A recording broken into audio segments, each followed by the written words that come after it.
ભરૂચ એ division police મથકમાં નોંધાયેલા પ્રોહિબિશનના ગુનામાં છેલ્લા 3 વર્ષથી વલસાડનો એક આરોપી નાસ્તો ફરતો હતો. તેને એસઓજી પોલીસે માહિતીના આધારે ભરૂચના રેલવે ગોદી પાસેથી ઝડપી પાડી જેલના સળિયા પાછળ ધકેલી દીધો છે.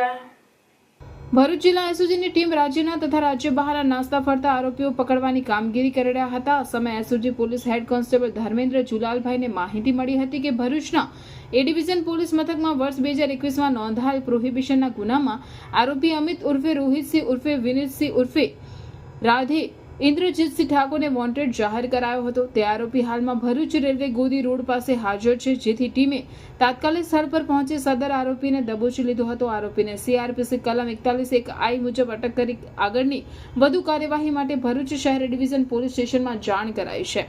આરોપી પર વલસાડ તાલુકા પોલીસ મથક, પારડી પોલીસ મથક, વલસાડ ટાઉન અને ભરૂચ ડિવિઝન પોલીસ મથકમાં ગુના નોંધાયેલા છે.